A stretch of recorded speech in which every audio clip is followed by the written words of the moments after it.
നിങ്ങൾക്ക് മാധ്യമങ്ങളുടെ ഗോദി മീഡിയ എന്നാണല്ലോ ദേശീയ തലത്തിൽ മാധ്യമങ്ങളെ വിശേഷിപ്പിക്കുന്നത്. ഹിന്ദിയിൽ ഗോദി മീഡിയ എന്ന് പറഞ്ഞാൽ മടിത്തട്ടിലിരിക്കുന്ന മാധ്യമങ്ങൾ എന്നാണ് അർത്ഥം. നിങ്ങൾ മാധ്യമങ്ങളുടെ മടിത്തട്ടിലാണ് ഇവിടെ ഇരിക്കുന്നത്. അവൻ വിളിച്ചിട്ടില്ല, ഞങ്ങളുടെ കൂട്ടത്തിലുള്ള ഒരു നേതാവിനെ പരനാറിന്ന് വിളിച്ചിട്ടുണ്ട്. എന്തായിരിക്കും പ്രതികരണം എന്നൊന്നും എനിക്കറിയില്ല. അങ്ങയുടെ പ്രസിഡന്റിനോടാണ് ചോദിക്കേണ്ടത്, നിങ്ങൾ ഏത് കാലത്താണ് ജീവിക്കുന്നത് എന്ന്. A battle lost is not a war lost, a battle won is not a war won too. നിങ്ങൾ ഓർക്കുന്നത് നല്ലതാണ്.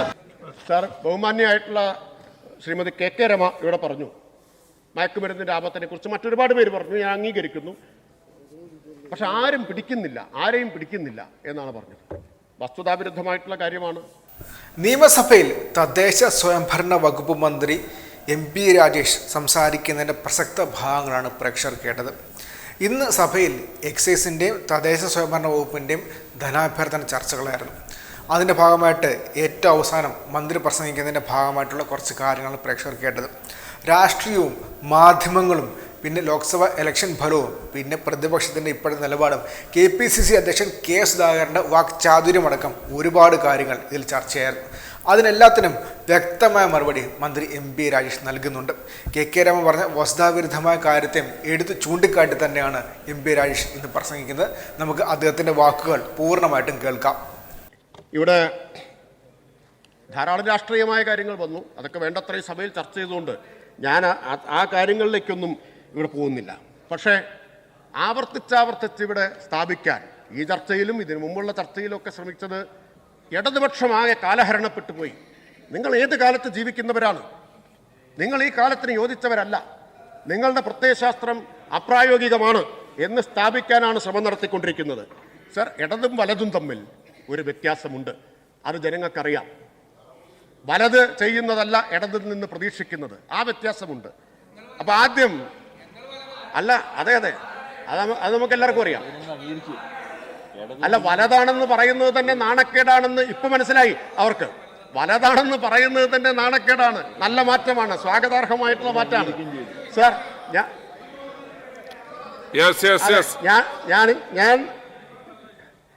സാർ, നേരത്തെയുള്ള പ്രചരണം എന്തായിരുന്നു? കേരളത്തിൽ ആസൂത്രിതമായി മാധ്യമങ്ങളെല്ലാം ചേർന്ന് നടത്തിയ പ്രചരണം എന്തായിരുന്നു? ഇപ്പം ഇടതുപക്ഷം വലതുപക്ഷം തമ്മിൽ വ്യത്യാസമൊന്നുമില്ല. എല്ലാവരും ഒരുപോലെയാണ് എന്നതാണ്. ആ പ്രചരണം അടുത്ത ഘട്ടത്തിലേക്ക് കടന്നു. ഇപ്പോഴുള്ള പ്രചരണം എന്താണ്? ഇപ്പോൾ ഇടതുപക്ഷത്തേക്കാൾ കേമമാണ് വലതുപക്ഷം, അവരാണ് മികച്ചത് എന്നതാണ് പ്രചരണം. പണ്ട് കവി പറഞ്ഞല്ലോ, നാട്ടിൻപുറം നന്മകളാൽ സമൃദ്ധം, നാട്യപ്രധാനം നഗരം. ഇപ്പോൾ പാരഡി രചിക്കുകയാണ് മാധ്യമങ്ങളും ഒക്കെ കൂടി. ഒരു പാരഡി, ഒരു പുതിയ നെറേറ്റീവ് ഉണ്ടാക്കുകയാണ്. എന്താണ്? വലതുപക്ഷം നന്മകളാൽ സമൃദ്ധം, ധാർഷ്ട്യപ്രധാനം ഇടതുപക്ഷം. ഞങ്ങൾ ധാർഷ്ട്യക്കാർ, ഞങ്ങൾ വിനയമില്ലാത്തവർ, ഞങ്ങൾ കാലഹരണപ്പെട്ടവർ, ഇതൊക്കെയാണല്ലോ ഇപ്പോൾ പ്രചരിപ്പിച്ചു കൊണ്ടിരിക്കുന്നത്. അതിൻ്റെ ഒരു ഉദാഹരണം ഇവിടെ പറഞ്ഞു. ഒരു ഉദാഹരണം, വളരെ സാധാരണമായൊരു സംഭവം. ഒരു പ്രസംഗത്തിനിടയിൽ ചായ കൊടുക്കുന്നു. അപ്പം ഞാൻ ചോദിച്ചു, ചായ കൊടുക്കാൻ വേണ്ടി നിർത്തണോ എന്ന് ചോദിച്ചു. അതിനെ തുടർന്ന് പറഞ്ഞ ഒരു കാര്യം എല്ലാവരും കൂടി ചിരിച്ചു. ഒരസംതൃപ്തി ആർക്കുണ്ടായില്ല. ഒരു ടെലിവിഷൻ ചാനലിൽ വാർത്ത കൊടുക്കുകയാണ്. ആദ്യത്തെ വാർത്ത, സദസ്സിനെ ചിരിപ്പിച്ച് MP രാജേഷ്. 10 മിനിറ്റ് കഴിഞ്ഞപ്പോൾ തലക്കെട്ട് മാറി. അങ്ങനെ ചിരിപ്പിച്ചാൽ പറ്റില്ലല്ലോ. തലക്കെട്ട് എന്താണ്? അതൃപ്തി പ്രകടിപ്പിച്ച് MP രാജേഷ്. സാർ, എത്ര സൂക്ഷ്മമായിട്ടാണ് മാധ്യമങ്ങൾ നിങ്ങൾക്ക് വേണ്ടി പ്രവർത്തിച്ചു കൊണ്ടിരിക്കുന്നത്, ഞങ്ങൾക്കെതിരായി പ്രവർത്തിച്ചു കൊണ്ടിരിക്കുന്നത് എന്നതിൻ്റെ ഏറ്റവും ഒടുവിലത്തെ, ഇത് മിനിഞ്ഞാന്നത്തെയാണ് ഞാൻ പറഞ്ഞത്, ഏറ്റവും ഒടുവിലത്തെ ഉദാഹരണമാണ്. ഇന്ന് സാർ വേറെ ഒരു വാർത്തയുണ്ട്. കേരള സർവകലാശാലയിൽ വിദേശ വിദ്യാർത്ഥികളുടെ അപേക്ഷ 63% വർദ്ധിച്ചു എന്നാണ്. 63%. ഇവിടെ ഈ മാധ്യമങ്ങളും നിങ്ങളും എല്ലാവരും പ്രചരിപ്പിച്ചുകൊണ്ടിരിക്കുന്നത് എന്താ? ഉന്നത വിദ്യാഭ്യാസ മേഖല തകർന്നു, കുട്ടികൾ മുഴുവൻ കേരളം വിടുന്നു. കേരളത്തിലേക്ക് 63%, കേരള യൂണിവേഴ്സിറ്റിയിലേക്ക് അപേക്ഷ കൂടി. എവിടെ വാർത്ത എന്നറിയോ? അല്ല, ഞാൻ പറയട്ടെ, വാർത്ത എവിടെയാണെന്നറിയോ? വാർത്ത എവിടെയെന്ന് പറഞ്ഞാൽ അത്യാഹിതം പേജിലാണ്. അത്യാഹിതങ്ങളുടെ കൂട്ടത്തിൽ അത്യാഹിതമാണ്. എന്തോ ഒരു അത്യാഹിതം നടന്നതുപോലെയാണ് 63% അപേക്ഷകളുടെ എണ്ണം കൂടി എന്ന് പറയുന്നത്. സാർ, നിങ്ങൾക്ക് കുറച്ച് അസ്വസ്ഥമാവും, അത് കുറച്ച് അസ്വസ്ഥത ഉണ്ടാവും. സാർ, ഒരു ഇടപാടുകാരൻ കോപ്പറേറ്റീവ് ബാങ്കിലെ പ്രസിഡന്റിന്റെ പേരെഴുതി വെച്ച് എന്റെ മരണത്തിന് ഉത്തരവാദി ഇന്നയാളാണ് എന്ന് പറഞ്ഞ് ആത്മഹത്യ ചെയ്തു. കേരളത്തിൽ പ്രൈം ടൈം ചർച്ചയുണ്ടായോ? കേരളത്തിലെ മാധ്യമങ്ങൾ മുഖപ്രസംഗം എഴുതിയോ? വയനാട്ടിൽ ആത്മഹത്യ ചെയ്തില്ലേ? KPCCയുടെ ജനറൽ സെക്രട്ടറി ആയ ആൾ ജയിലിൽ കിടന്നില്ലേ? കേരളത്തിൽ ചർച്ചയുണ്ടായിരുന്നോ? പ്രൈം ടൈമിൽ ചർച്ചയുണ്ടായിരുന്നോ? എഡിറ്റോറിയൽ ഉണ്ടായിരുന്നോ? ധാർമ്മിക രോഷമാർക്കെങ്കിലും വന്നോ? ആരെങ്കിലും ഉറഞ്ഞു തുള്ളിയോ? അപ്പോൾ നിങ്ങൾക്ക് മാധ്യമങ്ങളുടെ ഗോദി മീഡിയ എന്നാണല്ലോ ദേശീയ തലത്തിൽ മാധ്യമങ്ങളെ വിശേഷിപ്പിക്കുന്നത്. ഹിന്ദിയിൽ ഗോദി മീഡിയ എന്ന് പറഞ്ഞാൽ മടിത്തട്ടിലിരിക്കുന്ന മാധ്യമങ്ങൾ എന്നാണ് അർത്ഥം. നിങ്ങൾ മാധ്യമങ്ങളുടെ മടിത്തട്ടിലാണ് ഇവിടെ ഇരിക്കുന്നത്. മാധ്യമങ്ങളുടെ പരിലാളന കേൾക്കുന്നവരാണ് നിങ്ങൾ. ഉദാഹരണം ഞാൻ പറയാം. ഞങ്ങൾ ധാർഷ്ട്യക്കാർ. പക്ഷേ അങ്ങേ ബഹുമാന്യനായ പ്രതിപക്ഷ നേതാവിനെ, കേരളത്തിൻ്റെ അങ്ങയുടെ പാർട്ടിയുടെ നേതാവിന് എനിക്കും നിങ്ങൾക്കും പറയാൻ കൊള്ളാത്ത, ഇവിടെ സഭയിൽ പറയാൻ കൊള്ളാത്ത വാക്കുകൊണ്ട് ആക്ഷേപിക്കാം. പക്ഷെ അദ്ദേഹം വിനയാന്വിതനാണ്. അദ്ദേഹത്തിന്റെ ഭാഷ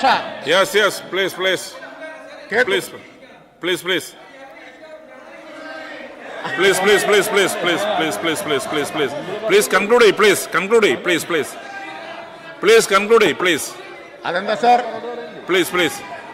ഞങ്ങൾക്ക് മാത്രമേ ഇതൊക്കെ രാഷ്ട്രീയം പറയാൻ പാടില്ലാത്തുള്ളൂ. ഞങ്ങൾക്ക് മാത്രമേ രാഷ്ട്രീയം പറയാൻ പാടില്ലാത്തുള്ളൂ. അല്ല സാർ, ഞാൻ പറഞ്ഞത് അങ്ങനെ ആക്ഷേപിച്ച ഒരാൾ വിനയാന്വിതനാണ്. അദ്ദേഹം വിനയാന്വിതനാണ്. അദ്ദേഹത്തിന്റെ ഭാഷയും ശരീരഭാഷയും എല്ലാവർക്കും സ്വീകാര്യമാണ് എന്ന് മാധ്യമങ്ങൾ സ്ഥാപിക്കുകയാണ്. ഏതുപോലെയാണെന്നറിയാം? അദ്ദേഹം വിജയത്തിന്റെ ഉന്മാദം നിങ്ങളെയാണ് ബാധിച്ചിരിക്കുന്നത്. വിജയത്തിന്റെ ഉന്മാദം. അതുകൊണ്ടാണ് അദ്ദേഹം മുഖ്യമന്ത്രിയെ വിളിച്ചത്. നമ്മൾ കേട്ടില്ലേ? അവൻ എന്നാണ് അദ്ദേഹം മുഖ്യമന്ത്രിയെ വിളിച്ചത്. ഞങ്ങളുടെ കൂട്ടത്തിലുള്ള ഏതെങ്കിലും ഒരാൾ നിങ്ങളുടെ പ്രതിപക്ഷ നേതാവിനെ, നിങ്ങളെ ആരെയെങ്കിലും അങ്ങനെ അഭിസംബോധന ചെയ്യുമോ? ചെയ്തിട്ടുണ്ടോ? ഞങ്ങളുടെ കൂട്ടത്തിലെ നിങ്ങൾ ആലോചിക്കേണ്ട കാര്യം. ഞാൻ നിങ്ങളെ ആലോചിക്കാൻ വേണ്ടിയാണ് പറയുന്നത്. പക്ഷേ അങ്ങനെ വിളിക്കുന്ന ആ വിജയത്തിന്റെ ഉന്മാദം അവൻ വിളിച്ചിട്ടില്ല. ഞങ്ങളുടെ കൂട്ടത്തിലുള്ള ഒരു നേതാവിനെ പരനാറിന്ന് വിളിച്ചിട്ടുണ്ട്. അത് ഓർമ്മയില്ല. അല്ല, മാധ്യമങ്ങൾ നിങ്ങൾക്ക് നൽകുന്ന പരിഗണനയും പരിലാളനയും എത്രയുണ്ട് എന്നതിൻ്റെ ഉദാഹരണമാണ്. അദ്ദേഹം ഇപ്പോൾ പെരുമാറിക്കൊണ്ടിരിക്കുന്നത് എങ്ങനെയാണ്? ആ ഒരു സംസ്കൃത ശ്ലോകം ഉണ്ടല്ലോ, അതുപോലെയാണ്. മർക്കടസ്യ സുരാപാനം വൃശ്ചിക ദംശനം മധ്യേ, അല്ലേ? മധ്യേ വൃശ്ചിക ദംശനം, പിന്നെ തന്മധ്യേ ഭൂതസഞ്ചാരവും, പിന്നെന്താണ് അവസാനം? ധനകാര്യമന്ത്രിക്കാണ് സംസ്കൃതം കുറച്ചുകൂടി അറിയുന്നത്. തന്മധ്യേ ഭൂതസഞ്ചാരോ ഭവിഷ്യതി.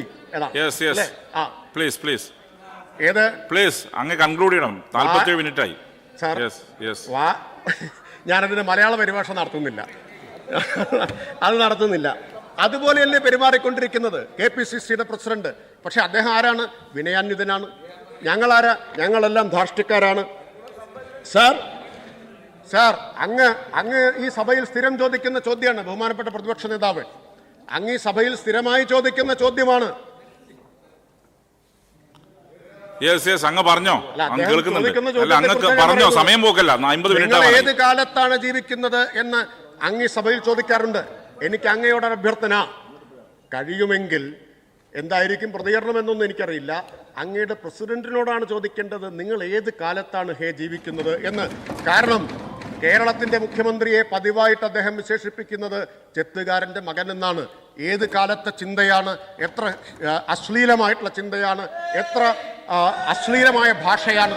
അങ്ങ് എപ്പോഴെങ്കിലും അവസരം കിട്ടിയാൽ ചോദിക്കണം, നിങ്ങൾ ഏത് കാലത്താണ് ജീവിക്കുന്നത്, ഏത് കാലത്തെ സംസ്കാരമാണിത് എന്നൊന്ന് അദ്ദേഹത്തോട് ചോദിക്കണം എന്നാണ് എനിക്ക് അഭ്യർത്ഥിക്കാനുള്ളത്. അപ്പോൾ നിങ്ങൾക്കിതെല്ലാം ആവാം. പത്രസമ്മേളനത്തിൽ നിന്ന് ഇഷ്ടമില്ലാത്ത ചോദ്യം ചോദിച്ചാൽ ഇറക്കി വിടുമെന്ന് പറയാം. ഇഷ്ടമില്ലാത്ത ചോദ്യം ചോദിച്ചാൽ എനിക്ക് മറുപടി പറയാൻ സൗകര്യമില്ല എന്ന് പറയാം. പക്ഷെ നിങ്ങളെ ധാർഷ്ട്യക്കാരെന്ന് ആരും വിളിക്കില്ല കേട്ടോ. നിങ്ങളെ മൈക്കിന് വേണ്ടി കലഹിക്കാം, നിങ്ങളെ ധാർഷ്ട്യക്കാരെന്ന് ആരും വിളിക്കില്ല. നിങ്ങൾക്ക് ഈ മാധ്യമ പരിലാളനയുണ്ട്, നിങ്ങൾക്ക് ഈ പരിഗണന കിട്ടുന്നുണ്ട്. ഇപ്പോൾ വ്യാജ ID കാർഡിന്റെ കാര്യം അന്ന് സഭയിൽ ഉന്നയിച്ചപ്പോഴേ നിങ്ങൾ പ്രകോപിതരായി.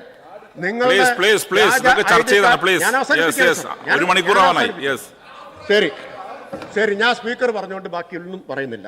അവസാനം ഒറ്റ കാര്യം പറയാനുള്ളൂ. കുറച്ചു കാര്യം കൂടി പറയാനുണ്ടായിരുന്നു, അങ്ങ് സമ്മതിക്കാത്തതുകൊണ്ട് ഞാൻ അവസാനിപ്പിക്കുകയാണ്. ഇപ്പോൾ ഒരു ലോക്സഭാ തെരഞ്ഞെടുപ്പിൻ്റെ വിജയം കണ്ടപ്പോഴേക്കും നിങ്ങൾ ഈ ലോകം തന്നെ പിടിച്ചടക്കി എന്ന ധാർഷ്ട്യത്തിലും അഹങ്കാരത്തിലുമാണ്. പക്ഷേ ആ ധാർഷ്ട്യത്തെ വിനയമായിട്ടാണ് മാധ്യമങ്ങൾ കണക്കാക്കുന്നത്. അങ്ങനെയാണ്. പക്ഷേ നിങ്ങൾ മനസ്സിലാക്കണം, ഞങ്ങൾക്ക് സ്വാഭാവികമായിട്ടും പ്രവർത്തിക്കുന്നവർക്ക് തെറ്റ് പറ്റും. ഇവിടെ പറഞ്ഞിട്ടുണ്ടല്ലോ, പ്രവർത്തിക്കുമ്പോഴേ തെറ്റ് പറ്റൂ. പറ്റിയ തെറ്റുകൾ ഒരു ദുരഭിമാനവുമില്ലാതെ, ഒരു മുൻവിധിയുമില്ലാതെ ഞങ്ങൾ പരിശോധിക്കുകയും തിരുത്തുകയും ചെയ്യും. അങ്ങനെ തിരിച്ചു വന്ന ചരിത്രമാണ് കേരളത്തിൽ ഇടത് വർഷത്തിനുള്ളത്. അങ്ങനെ തിരിച്ചു വന്നതാണ്. ഞങ്ങൾക്ക് ജനങ്ങളെന്ന് പറഞ്ഞാൽ ആരാണ്? ജനങ്ങളെന്ന് പറഞ്ഞാൽ അമ്മയെപ്പോലെയാണ്. അമ്മ ശാസിക്കും, അമ്മ ചിലപ്പോൾ 2 അടി വെച്ച് തരും. അത് ഞങ്ങൾ വിനയത്തോടെ തന്നെ ഏറ്റുവാങ്ങും. അതിൻ്റെ അടിസ്ഥാനത്തിൽ ഉണ്ടാവേണ്ട മാറ്റം വരും. ആ തിരുത്തലുകൾ ഞങ്ങൾ വരുത്തുക തന്നെ ചെയ്യും. ആ തിരുത്തലുകൾ വരുത്തുക തന്നെ ചെയ്യും. അത് നിങ്ങളെ അസ്വസ്ഥമാക്കുന്നുണ്ട്. പക്ഷെ നിങ്ങളിപ്പോൾ കളി കഴിഞ്ഞു എന്ന ധാരണയിലിരിക്കരുത് കേട്ടോ. കളി കഴിഞ്ഞു എന്നുള്ള ധാരണയിലിരിക്കരുത്. ഇന്ത്യയും ദക്ഷിണാഫ്രിക്കയും തമ്മിലുള്ള 2020 ഫൈനൽ കണ്ടല്ലോ. ഇന്ത്യയും ദക്ഷിണാഫ്രിക്കയും തമ്മിലുള്ള 2020 ഫൈനൽ കണ്ടല്ലോ. 14ാമത്തെ ഓവറിൽ അക്സർ പട്ടേലിന്റെ ഓവറിൽ 24 റൺസ് അടിച്ചപ്പോൾ കളി കഴിഞ്ഞു എന്ന് എല്ലാവരും വിചാരിച്ചു. എണീറ്റ് പോകാം എന്ന് വിചാരിച്ചു. അപ്പോഴാണ് വജ്രായുധം ബുംറ വരുന്നത്. വിക്കറ്റ് 2 പോയി. അടുത്ത ഓവറിലാണ് സൂര്യകുമാർ യാദവിന്റെ ക്രിക്കറ്റ് ചരിത്രത്തിൽ തന്നെ ഏറ്റവും മനോഹരമായ ഒരു ക്യാച്ച് ഉണ്ടാവുന്നത്. അതോടുകൂടി കളി നേരെ തിരിഞ്ഞു. അപ്പോൾ നിങ്ങൾ മനസ്സിലാക്കണം, രാഷ്ട്രീയത്തിലാണെങ്കിലും കളിയിലാണെങ്കിലും കളി തീർന്നു എന്ന് വിചാരിക്കരുത്. കളി കാണാനിരിക്കുന്നതേ ഉള്ളൂ. അത് നിങ്ങൾ മനസ്സിലായിക്കോളുന്നു. സാർ, കഴിഞ്ഞ ദിവസമാണ് യൂറോ കപ്പിന്റെ പ്രീ ക്വാർട്ടറിൽ ഇംഗ്ലണ്ടിനെതിരെ സ്ലോവാക്യ ഗോളടിച്ച് 95ാമത്തെ മിനിറ്റിൽ കളി തീരുന്നതിന് മുമ്പ് തിരിച്ചടിച്ച് ഇംഗ്ലണ്ട് ജയിച്ചു.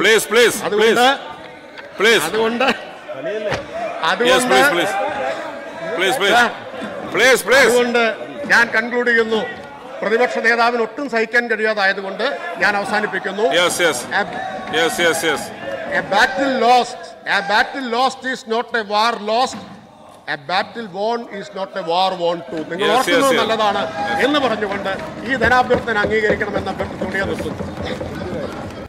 സാർ, ബഹുമാന്യമായിട്ടുള്ള ശ്രീമതി KK രമ ഇവിടെ പറഞ്ഞു മയക്കുമരുന്നിന്റെ ആപത്തിനെ കുറിച്ച്. മറ്റൊരുപാട് പേര് പറഞ്ഞു, ഞാൻ അംഗീകരിക്കുന്നു.